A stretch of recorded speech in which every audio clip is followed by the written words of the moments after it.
Hi ಎಲ್ಲರಿಗೂ, ನಾನು ನಿಮ್ಮ Shashi Mahesh. Welcome back to my YouTube channel. ಎಲ್ಲ ಹೇಗಿದ್ದೀರಾ? ಐ ಹೋಪ್ ಎಲ್ಲ ಚೆನ್ನಾಗಿದ್ದೀರಾ ಅಂತ ಭಾವಿಸ್ತೀವಿ. ಇದು ಏನು ವ್ಲಾಗ್ ಅಂತ ಹೇಳಿದ್ರೆ, ನಾವು ಮಂತ್ರಾಲಯ ಟ್ರಿಪ್ ಮಾಡಿದ್ವಿ, ಅದ್ರದ್ದು ಇದು ವ್ಲಾಗ್ ಆಗಿರುತ್ತೆ.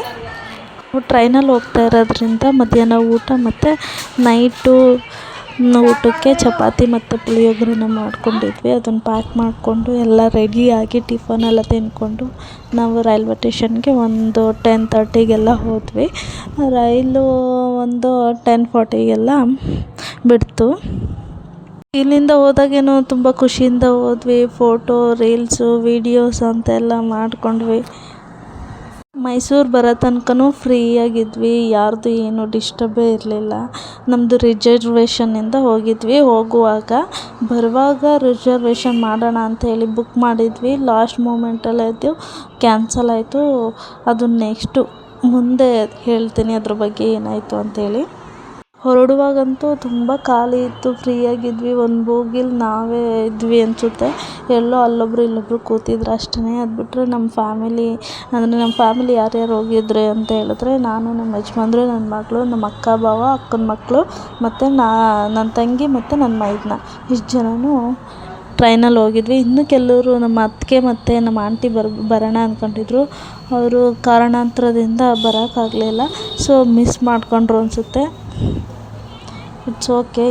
ನೆಕ್ಸ್ಟ್ ಟೈಮ್ ಹೋದಾಗ ಅವ್ರ ಜೊತೆಗೂ ಇನ್ನೊಂದು ಸಲ ಹೋದ್ರಾಯ್ತು. ಏನು ಕಾಮಿಡಿ ಅಂತ ಹೇಳಿದ್ರೆ, ನಾವು ನೈಟ್ ಊಟಕ್ಕೆ ಚಪಾತಿ ಮಾಡ್ಕೊಂಡಿದ್ವಿ. ಆದರೆ ನಮ್ಮ ಅಕ್ಕ ಏನು ಮಾಡೋಳೆ ಅಂತಂದರೆ, ಟ್ರೈನ್ ಹತ್ತಿ ಒಂದು ಅರ್ಧ ಗಂಟೆನೋ ಎಲ್ಲ ಚಪಾತಿ ಎತ್ಕೊಂಡು ತಿಂತಾವಳೆ ಕಳ್ಳಿ. ಅದನ್ನು ವೀಡಿಯೋ ಮಾಡಿಲ್ಲ ಅಷ್ಟೇ. ಅವಳು ತಿಂತಾಯಿದ್ದಾಳೆ ಅಂಥೇಳಿ ನನಗೊಂದು ಅಂತ ಇಸ್ಕೊಂಡು ಒಂದು 1/4% ಚಪಾತಿ ಖಾಲಿ ಮಾಡಿಬಿಟ್ಟಿದ್ವಿ. ನಾವು ಯೂಸ್ ಆ್ಯಂಡ್ ಥ್ರೋ ಥರ ಬಾಕ್ಸ್ಗಳಿಗೆ ಹಾಕ್ಕೊಂಡು ಹೋಗಿದ್ವಿ. ಸೊ ನನ್ನ ಮಗಳು ಪ್ಲೇಟ್ ನೋಡಿಬಿಟ್ಟು ಲೈಕ್ ಆಗಿಬಿಟ್ಟು ಅವಳಿಗೆ, ನನಗೂ ಹಾಕ್ಕೊಡಿ, ಪ್ಲೇಟಲ್ಲೇ ಬೇಕು ಅಂತೇಳಿ ಪ್ಲೇಟಲ್ಲೇ ಹಾಕಿಸ್ಕೊಂಡು ತಿಂತಾ ಇದ್ದಾಳೆ ಖುಷಿಯಾಗಿ. ಒಂದು ಚೆನ್ನಾಗಿತ್ತು ಅವಳು ಕೂತ್ಕೊಂಡು ತಿನ್ನೋದು. ಆ ಕಿಟಕಿ ಹತ್ರ ನೋಡೋದಕ್ಕೂ ಚೆನ್ನಾಗಿತ್ತು. ಅದಕ್ಕೆ ವೀಡಿಯೋ ಮಾಡಿಕೊಂಡೆ. ಎಲ್ಲರೂ ಒಂದು ರೌಂಡು ಒಂದೊಂದು ಚಪಾತಿ ಇಲ್ಲ 2 ಚಪಾತಿ ಫಿನಿಶ್ ಮಾಡಿದ್ವಿ ಒಂದು ರೌಂಡು. ಚಪಾತಿ ಎಲ್ಲ ತಿಂದಾದ್ಮೇಲೆ ನನ್ನ ತಂಗಿ ರೀಲ್ಸ್ ಕಳಿಸ್ತಾಯಿದ್ಲು ಫ್ಯಾಮಿಲಿದು, ಈ ಥರ ಮಾಡೋಣ, ಈ ಸಾಂಗಿಗೆ ಮಾಡೋಣ ಅಂಥೇಳಿ. ನಾವು 1-2 ಸಾಂಗಿಗೆ ರೀಲ್ಸ್ ಎಲ್ಲ ಮಾಡಿದ್ವಿ. ಇಲ್ಲಿಂದ ನಾವು ಎಷ್ಟು ಫ್ಯಾಮಿಲಿ ಹೋದ್ವಿ. ಅಲ್ಲಿ ಬೆಂಗಳೂರಿಂದ ನಮ್ಮ ಅಕ್ಕ ಭಾವ ಮತ್ತು 2 ಮಕ್ಕಳು ಅವರು ಬಂದಿದ್ದರು. ಅವರು ಬೆಂಗಳೂರಲ್ಲಿದ್ದರಲ್ವ, ಅವರು ಅಲ್ಲೇ ಟ್ರೈನ್ ಹತ್ತಿದ್ರು. ನಾವು ಇಲ್ಲಿ 10:40 ಬಿಟ್ಟಿದ್ದಕ್ಕೆ ನಾವು ಮಂತ್ರಾಲಯಕ್ಕೆ ಹೋಗಿದ್ದು 12:30 ಆಯಿತು. ಆಟೋ ಹತ್ಕೊಂಡು ಮಂತ್ರಾಲಯಕ್ಕೆ ಹೋಗಿ ರೂಮೆಲ್ಲ ಹುಡುಕಿ ಸ್ಟೇ ಆಗೋ ತನಕ 2 ಗಂಟೆ ಆಗೇ ಹೋಯಿತು. ಫಾರ್ ದಿ ಫಸ್ಟ್ ಟೈಮು ಮಂತ್ರಾಲಯಕ್ಕೆ ಬಂದಿದ್ದು ತುಂಬಾ ಖುಷಿಯಾಯಿತು. ಆದರೆ ನಾವು ಹೋಗಿದ್ದಾಗ ಮಳೆ ಇತ್ತು. ಯಾವತ್ತೂ ಇಲ್ಲ, ಅವತ್ತೇ ಸ್ಟಾರ್ಟ್ ಆಗಿತ್ತು ಅನಿಸುತ್ತೆ. ಅವತ್ತೇ ಸಿದುಕಲು ಮಳೆ ಬಂದ್ಬಿಡ್ತು. ನಾವು ಅಲ್ಲಿ ಸ್ಟೇ ಇರೋಣ ಅಂದ್ಕೊಂಡ್ವಿ, ಅಲ್ಲೇ ಮಠದ ಹತ್ರನೇ. ಬಟ್ ಮಳೆಯಿಂದ ಇರೋಕ್ಕಾಗಲಿಲ್ಲ. ರೂಮ್ ಮಾಡ್ಕೊಂಡು ಅಲ್ಲಿ ಸ್ಟೇ ಇದ್ವಿ. ಮಾರ್ನಿಂಗ್ ಎದ್ದು ಎಲ್ಲ ಫ್ರೆಶ್ ಅಪ್ ಆಗಿ ದೇವ್ರು ನೋಡೋಣ ಅಂತ ಹೇಳಿ ಹೊರಟ್ವಿ. ತುಂಬಾ ರಶ್ ಇದ್ದರು. ಮಾರ್ನಿಂಗ್ ಅಲ್ವಾ, ತುಂಬ ರಶ್ ಇತ್ತು. ಅದೇ ಬೆಂಗಳೂರಿಂದ ನಮ್ಮ ಅಕ್ಕ ಭಾವ ಬಂದಿದ್ದರು ಅಂತ ಹೇಳಿದ್ನಲ್ಲ, ಅವರು VIP ಟಿಕೆಟ್ ತೊಗೊಂಡಿದ್ರು. ನಾವು ಅವ್ರ ಜೊತೆಗೇ ಹೋದ್ವಿ. ನಮಗಂತೂ ತುಂಬ ದೇವ್ರ ದರ್ಶನ ಆಯಿತು. ತುಂಬಾ ಖುಷಿ ಆಯಿತು.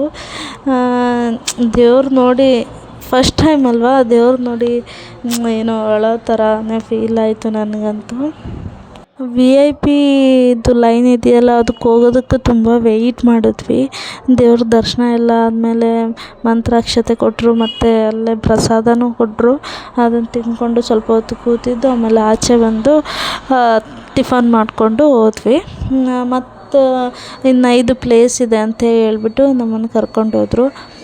ಅಲ್ಲಿಗೆ ಫ್ರೆಶ್ ಅಪ್ ಆಗಿ ಆಟೋ ಬರೋ ತನಕ ವೆಯ್ಟ್ ಮಾಡಿ ಆಟೋದಲ್ಲಿ ಕೂತ್ಕೊಂಡು ಹೋದ್ವಿ. ಫಸ್ಟು ಆಂಜನೇಯ ದೇವಸ್ಥಾನ ತೋರಿಸಿದ್ರು. ಆಂಜನೇಯ ಸ್ವಾಮಿ ನೋಡಿ ಎಷ್ಟು ದೊಡ್ಡದಾಗಿ ಕಾಣಿಸ್ತಾ ಇದ್ದಾರೆ. ತುಂಬಾ ಚೆನ್ನಾಗಿತ್ತು ಅದು ದೇವಸ್ಥಾನ.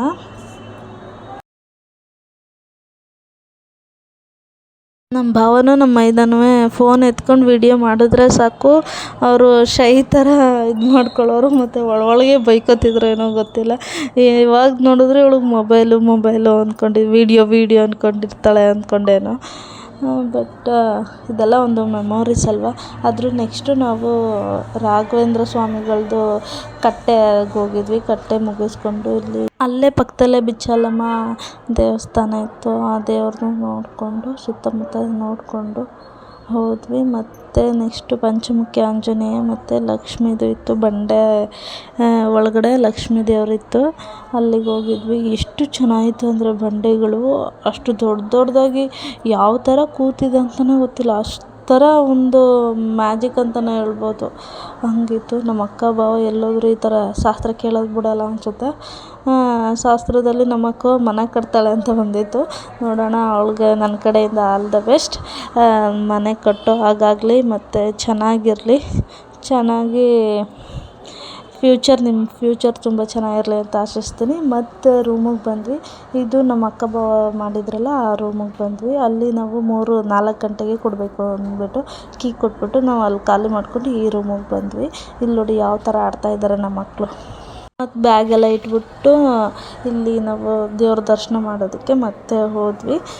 ಈಗಲಂತೂ ಇನ್ನೂ ಸಖತ್ತು ಚೆನ್ನಾಗೇ ದರ್ಶನ ಆಯಿತು ಅಂತಲೇ ಹೇಳ್ಬೋದು. ಅಷ್ಟು ಹತ್ರದಿಂದ ನೋಡಿದ್ವಿ. ಒಂದು 10 ಫೀಟ್ ಒಳಗಡೆನೇ ದೇವರು. ನಮಗೂ ಅವ್ರಿಗೂ ಡಿಸ್ಟೆನ್ಸ್ ಅಷ್ಟೇ. ಅಷ್ಟು ಹತ್ರದಲ್ಲಿ ಹೋಗಿ ನೋಡಿಕೊಂಡು ಮತ್ತು ಅಲ್ಲೆಲ್ಲ ತೇರೆಲ್ಲ ಆಗ್ತಾಯಿತ್ತು. ಆ ತೇರದೆಲ್ಲ ವೀಡಿಯೋ ಮಾಡಿಕೊಂಡು ದೇವ್ರದ್ದು ದರ್ಶನ ಮಾಡಿಕೊಂಡು ನೆಕ್ಸ್ಟು ಊಟಕ್ಕೆ ಹೋದ್ವಿ. ಅಲ್ಲಿ 1 ಅವರ್ ಅಷ್ಟೇ ಊಟದ ಟೈಮು. 8ಇಂದ 9ವರೆಗೆ ಊಟದ ಟೈಮ್ ಇದ್ದಿದ್ದು. ಅಷ್ಟು ಬೇಗ ಊಟ ಮಾಡಿಕೊಂಡು ನಮ್ಮ ಅಕ್ಕ ಬಾವ ಅವರು ಬೇಗ ಹೊರಡ್ಬೇಕಿತ್ತು ಅಂತೇಳಿ ಅವರು ಹೊರಟರು. ನಾವು ಒಂದು 10:30 ತನಕ ಇತ್ತು. ಆಮೇಲೆ ನಾವು ರೂಮ್ ಕೀ ಕೊಟ್ಟು ನಾವು ಟ್ರೈನ್ ಕಡೆ ಹೊರಟ್ವಿ. ಹಂಗೂ ಮಳೆ ಅಂದರೆ ಮಳೆ. ಆ ಟೈಮಲ್ಲೂ ಆಟೋ ಸಿಕ್ತು ಎಮರ್ಜೆನ್ಸಿ. ಆಟೋದಲ್ಲಿ ಹೋಗಿ ಕೂತ್ಕೊಂಡು ಟ್ರೈನ್ ಬರೋ ತನಕ ವೆಯ್ಟ್ ಮಾಡಿ ಟ್ರೈನ್ ಬಂದ ತಕ್ಷಣ ಹತ್ಕೊಳ್ಳೋಣ ಅಂತ. ಅಲ್ಲಿವರೆಗೂ ನಮಗೆ ಟ್ರೈನ್ದು ಕನ್ಫರ್ಮೇಷನ್ನೇ ಆಗಲಿಲ್ಲ, ರಿಸರ್ವೇಷನ್ದು. ತುಂಬ ಸಖತ್ ಬೇಜಾರಾಯಿತು. ಇಲ್ಲಿ ಮಂತ್ರಾಲಯದಿಂದ ಬೆಂಗಳೂರಿಗೆ ಬರೋ ತನಕನೂ ನಮಗೆ ನಿದ್ದೆ ಇಲ್ಲ, ಗಲಾಟೆ ಜಗಳ, ಒಂದೊಂದು ಸೀಟ್ಗೂ ಒಂಥರ ಎಕ್ಸ್ಪೀರಿಯೆನ್ಸ್ ಮಾತ್ರ ಬೇಜಾರಾಗೋಯ್ತು. ಆ ಎಕ್ಸ್ಪೀರಿಯೆನ್ಸು ಎಲ್ಲರೂ ಅದನ್ನೇ ಮಾತಾಡ್ಕೋತಾ ಇದ್ವಿ ಬೆಂಗಳೂರು ಬಂದಾದಮೇಲೆ. ಏನೂ ಮಾಡೋಕ್ಕಾಗಲ್ಲ, ನೆಕ್ಸ್ಟ್ ಟೈಮ್ ಈ ಥರ ತಪ್ಪು ಮಾಡಬಾರ್ದು ಅಂತೇಳಿ ಮಾತಾಡಿಕೊಂಡು ನಾವು ಬೆಂಗಳೂರಿಂದ ಮೈಸೂರು ಬರೋ ತನಕನೂ ನಿದ್ದೆ ಮಾಡಿಕೊಂಡು ಆಮೇಲೆ ಮೈಸೂರಿಂದ ಮತ್ತೆ ಬೇರೆ ಟ್ರೈನ್ ಹತ್ಕೊಂಡು ನಾವು ಚಾಮರಾಜನಗರಕ್ಕೆ ಬಂದ್ವಿ.